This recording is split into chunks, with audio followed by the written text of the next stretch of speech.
Shalom Bapak Ibu Saudara yang Tuhan Yesus Kristus kasihi. Berjumpa kembali dengan saya, di mana hari ini kita kembali akan bersama-sama merenungkan satu bagian firman Tuhan yang kali ini terambil dari Kolose pasalnya yang pertama, ayatnya yang ke-16 dan 1 Tawarik 16 ayat 24 sampai dengan ayatnya yang ke-27. Mari kita membaca bagian firman Tuhan tersebut. Kolose 1 ayat 16. Karena di dalam Dialah telah diciptakan segala sesuatu yang ada di sorga dan yang ada di bumi, yang kelihatan dan yang tidak kelihatan, baik singgasana maupun kerajaan, baik pemerintah maupun penguasa, segala sesuatu diciptakan oleh Dia dan untuk Dia. Yang kedua, dari 1 Tawarik 16 ayat 24 sampai dengan 27. Ceritakanlah kemuliaannya di antara bangsa-bangsa dan perbuatan-perbuatannya yang ajaib di antara segala suku bangsa. Sebab besar Tuhan dan terpuji sangat, dan lebih dahsyat Ia daripada segala Allah. Sebab segala Allah bangsa-bangsa adalah berhala, tetapi Tuhanlah yang menjadikan langit. Keagungan dan semarak ada di hadapannya, kekuatan dan sukacita ada di tempatnya. Saudara yang Tuhan Yesus Kristus kasihi, tema firman Tuhan pada hari ini adalah Allah pribadi yang layak menerima pujian. Saudara, berbicara tentang pujian, pujian adalah sebuah pernyataan, pengakuan, dan penghargaan yang tulus akan kebaikan sesuatu. Nah, ketika pujian ini dikenakan kepada Allah, maka itu berarti sebuah pernyataan, sebuah pengakuan, dan penghargaan yang tulus akan kebaikan Allah.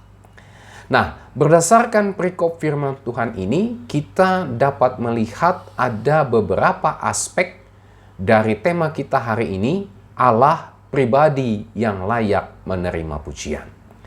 Yang pertama, siapa sesungguhnya Allah yang layak untuk menerima pujian tersebut? Nah, berdasarkan perikop firman Tuhan ini, kita dapat melihat siapa sesungguhnya Allah yang layak menerima pujian itu. Itulah Allah Sang Pencipta segala sesuatu.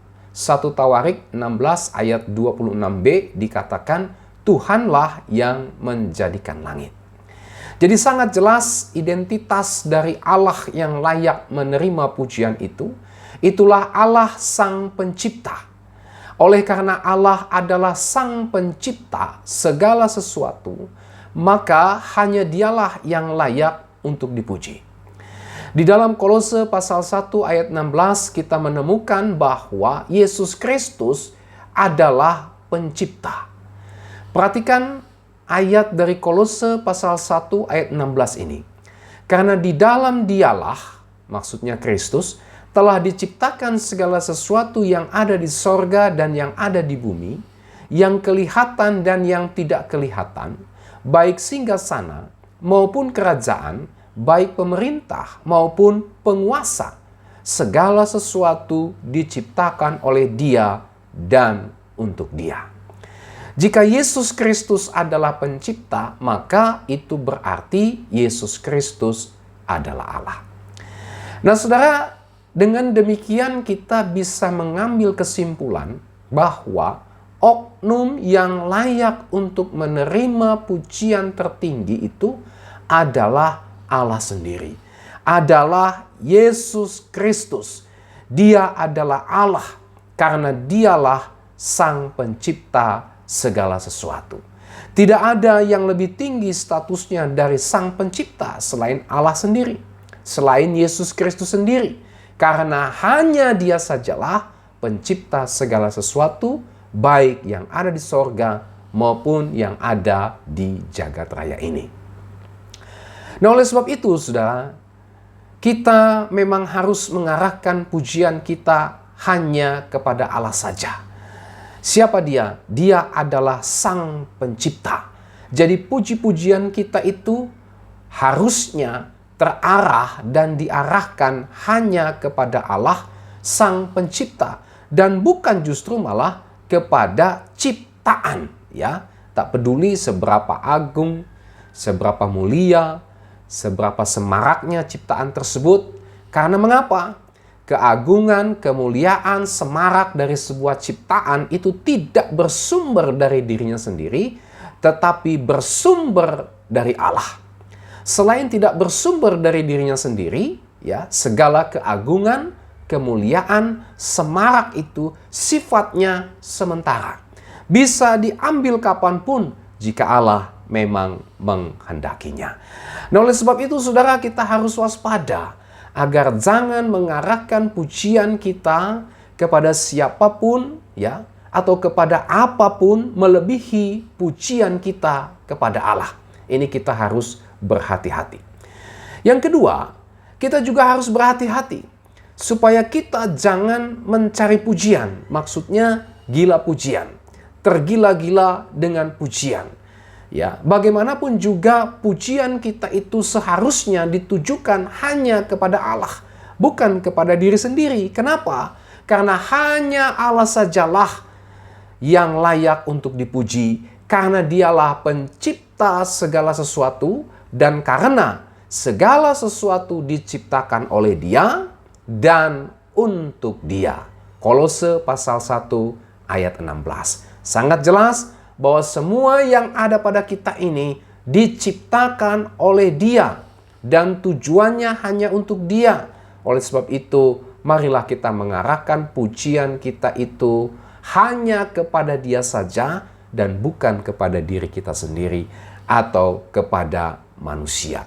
Jadi apapun yang kita punya saat ini, saudara, semua itu adalah pemberian Tuhan dan kita harus memuji dan memuliakan nama Tuhan karena segala sesuatunya berasal dari Tuhan dan untuk kemuliaan Tuhan saja. Oleh sebab itu, apapun kehebatan kita, apapun kelebihan kita, apapun karunia, talenta yang Tuhan berikan kepada kita, jangan sombong, jangan mencari pujian diri sendiri, tetapi mari kita arahkan pujian kita hanya kepada Tuhan. Kenapa? Sebab Dialah Allah Sang Pencipta, sumber segala sesuatu yang layak menerima pujian. Bagian yang kedua yang kita bisa lihat dari tema kita pada hari ini adalah siapa sesungguhnya yang menaikkan pujian kepada Allah. Ya. Nah, berdasarkan perikop firman Tuhan ini, kita bisa melihat siapa sesungguhnya yang harus menaikkan pujian kepada Allah. Perhatikan ayat 23a. Di situ ada kalimat segenap bumi.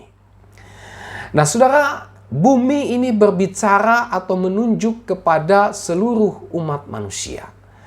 Jadi, seharusnya manusia hanya memuji Allah yang telah menciptakannya menurut gambar dan rupa Allah sendiri.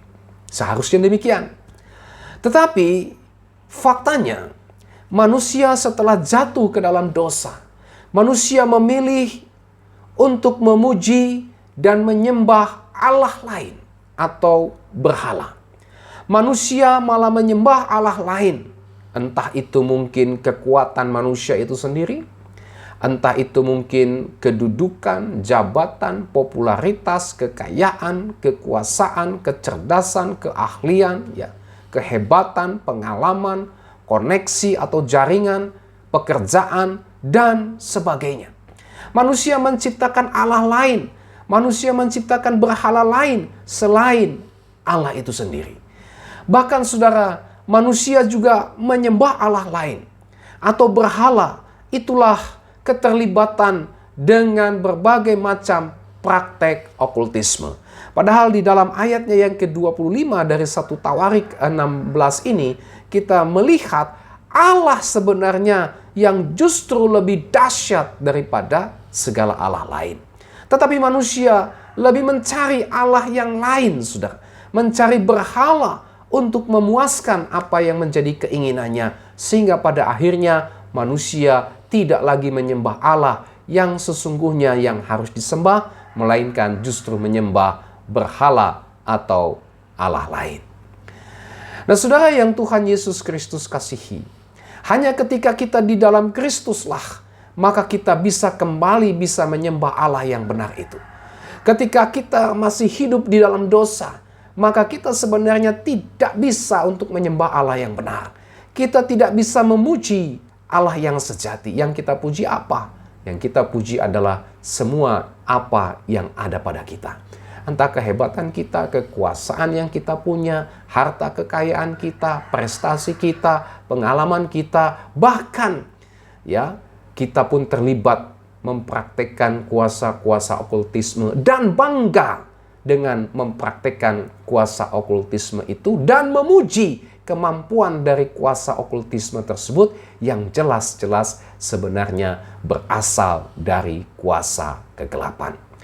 Nah, oleh sebab itu, saudara, ketika kita sudah diselamatkan oleh Tuhan, maka tidak mungkin ya kita memiliki Allah lain dalam kehidupan kita. Kalau kita sudah diselamatkan oleh Tuhan, maka tidak ada lagi berhala yang masih kita simpan. Tidak ada lagi berhala atau Allah lain yang kita percayai, yang kita puja-puji saat ini. Kenapa? Karena kita sudah di dalam Tuhan Yesus Kristus. Kita tidak lagi mempercayai Allah lain. Kenapa? Karena mempercayai Allah lain ini adalah sebuah kekeliruan. Ini adalah sebuah kesesatan. Ini jelas bertentangan dengan firman Tuhan. Ini jelas merampas apa yang sesungguhnya menjadi hak dan milik Allah itu sendiri. Oleh sebab itu, bersyukurlah kalau kita sudah diselamatkan oleh Tuhan, sehingga hidup kita sekarang memuji dan mempercayai Tuhan. Oleh sebab itu, saudara yang Tuhan Yesus Kristus kasihi, mari kita hanya mempercayai dan memuji Allah saja. Karena kita semua diciptakan untuk memuji dan memuliakan Allah yang sejati, dan bukan malah memuji atau memuliakan Allah lain atau berhala. Mari kita sebagai orang-orang tebusannya, kita puji dan muliakan Allah, dan kita tidak lagi memuji atau memuliakan Allah lain, baik itu manusia ataupun kuasa-kuasa kegelapan, baik itu apa yang ada pada kita atau berbagai macam praktek okultisme. Pujilah Allah yang sejati dan kita tinggalkan segala bentuk kepercayaan kepada Allah lain atau berhala. Ini yang kedua. Yang ketiga, saudara, mengapa hanya Allah yang layak menerima pujian? Nah, berdasarkan perikop firman Tuhan ini, kita bisa melihat ada beberapa alasan mengapa hanya Allah saja yang layak menerima pujian. Apa saja alasan tersebut? Yang pertama, di dalam ayatnya yang ke-24, karena perbuatan-perbuatannya yang ajaib. Mengapa hanya Allah yang layak menerima pujian? Oleh karena Allah sudah menyatakan perbuatan-perbuatannya yang ajaib.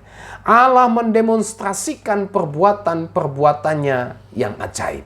Nah, di dalam bagian firman Tuhan ini, perbuatan-perbuatan Tuhan yang ajaib itu kita bisa lihat dalam ayat 15 sampai dengan ayat 22 dari 1 Tawarik pasalnya yang ke-16 ini. Daud memuji Tuhan. Oleh karena Tuhan telah menyatakan perbuatan-perbuatannya yang ajaib kepada umat Israel, apa saja itu? Itulah pemilihan mereka sebagai sebuah bangsa, bahkan pemeliharaan Tuhan yang ajaib ketika mereka menjalani pengembaraan mereka di padang gurun setelah mereka keluar dari tanah perbudakan di Mesir. Bahkan Tuhan memberikan kepada mereka tanah Kanaan. Bahkan Tuhan melindungi mereka dari musuh-musuh mereka. Nah, inilah perbuatan-perbuatan ajaib yang dirasakan oleh Daud beserta dengan umat Tuhan pada waktu itu, sehingga pujian hanya ditujukan kepada Allah yang sudah melakukan perbuatan-perbuatan ajaib dalam kehidupan mereka. Nah, bagian ini saudara mengajarkan kepada kita bahwa hanya Tuhan sajalah yang harusnya kita puji. Kenapa? Alasannya adalah karena Tuhan sudah banyak melakukan perbuatan-perbuatan besar di dalam kehidupan kita, bahkan juga di dalam kehidupan gereja. Ada banyak perbuatan-perbuatan besar Tuhan di dalam kehidupan kita. Tetapi yang terpenting adalah perbuatan besar Allah, perbuatan ajaib Allah yang dinyatakan, didemonstrasikan, diberikan kepada kita dan gerejanya adalah membebaskan kita semua dari kutuk dosa, dari kuasa dosa, dan memberikan jaminan kepastian hidup yang kekal kepada kita. Ini berkat yang sangat luar biasa. Ini perbuatan-perbuatan Tuhan yang ajaib, yang luar biasa di dalam kehidupan kita. Memang ada banyak lagi perbuatan-perbuatan Tuhan yang ajaib yang kita alami di dalam kehidupan kita setiap hari sebagai orang percaya. Nah, oleh sebab itu, saudara, sudah selayaknya lah kita memuji Tuhan. Mengapa kita memuji Tuhan? Oleh karena Tuhan sudah menyatakan perbuatan-perbuatan ajaib kepada kita. Menebus kita, menyelamatkan kita, memberikan jaminan dan kepastian kekal di dalam dan melalui Tuhan Yesus Kristus. Bahkan ketika kita hidup di dunia ini pun, ya, perbuatan-perbuatan ajaib Tuhan berupa pemeliharaan Tuhan dan sebagainya dicurahkannya kepada kita. Oleh sebab itu, sudah sewajarnya lah kita memuji dan memuliakan Tuhan. Alasan yang kedua, mengapa hanya Allah yang layak menerima pujian? Karena Tuhan itu besar dan layak dipuji, patut dipuji, terpuji sangat. Ayatnya yang ke-25a. Tuhan itu besar. Apa artinya? Tuhan itu besar, artinya Tuhan itu termasyur. Tuhan itu luar biasa. Tuhan itu dahsyat. Tuhan itu maha tinggi, maha mulia, maha kuasa, maha benar, maha agung, maha segala-galanya. Keagungan dan semarak ada padanya. Kekuatan dan sukacita bersumber darinya. Ayatnya yang ke-27.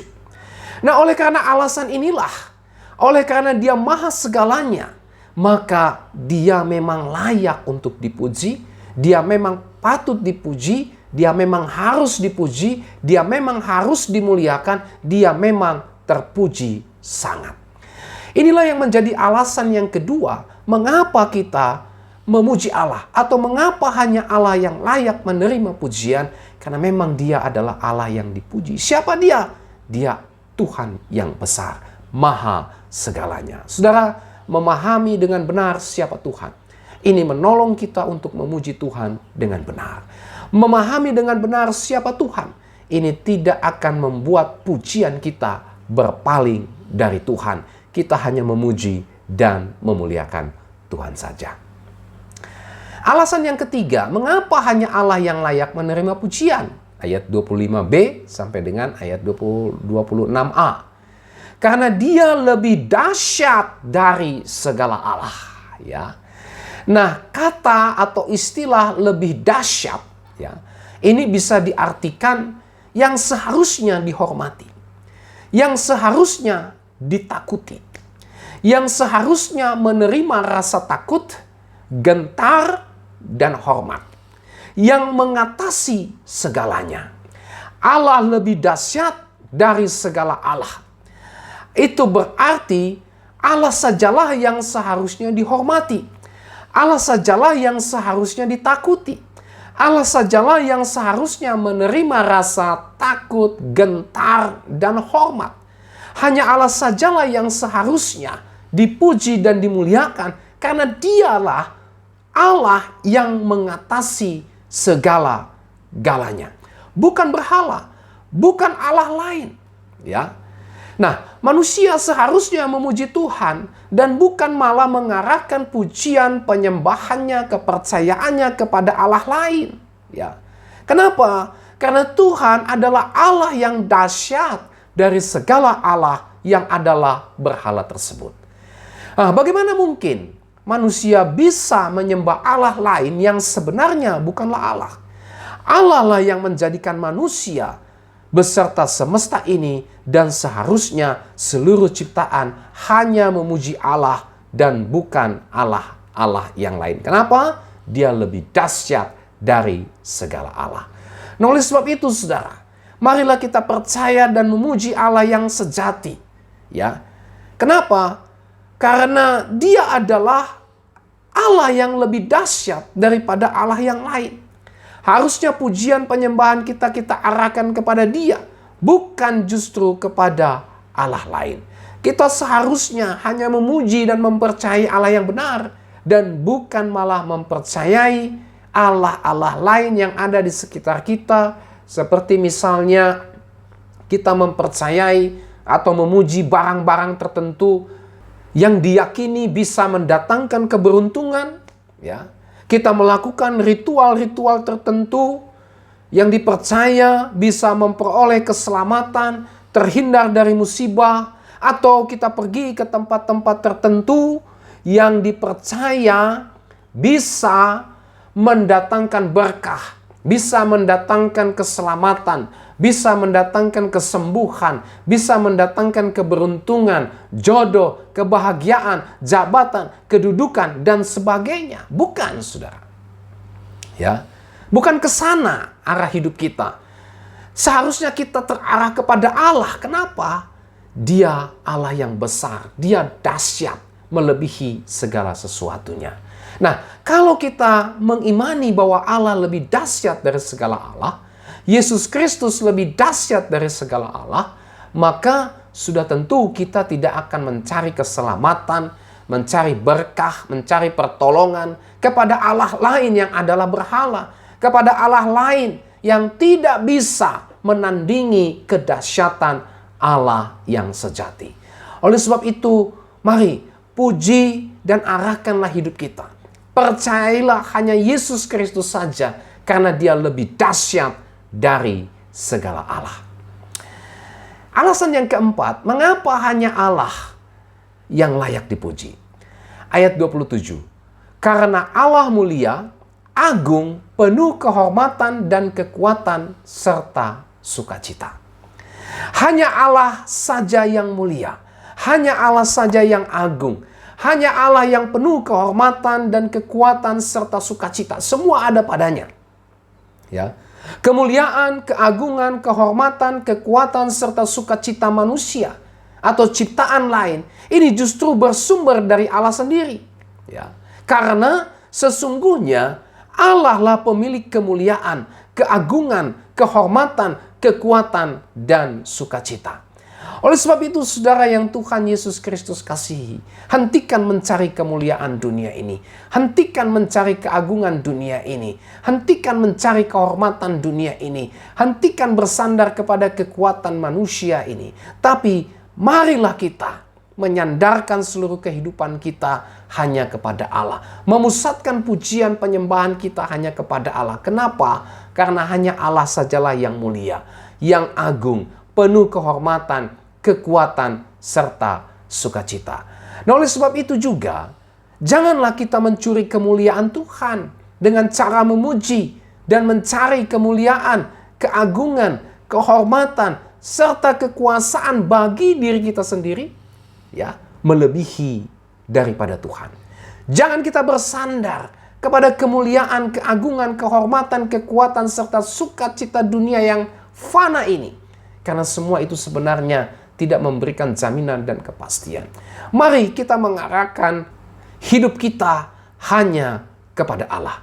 Kita harus mengembalikan seluruh kemuliaan, keagungan, kehormatan hanya bagi Tuhan. Karena sesungguhnya Dialah pemilik semuanya itu. Dialah sesungguhnya sumber kekuatan kita. Dialah sesungguhnya sumber sukacita kita, bukan manusia atau ciptaan lainnya. Jadi inilah sebab atau alasan mengapa kita memuji dan memuliakan Tuhan.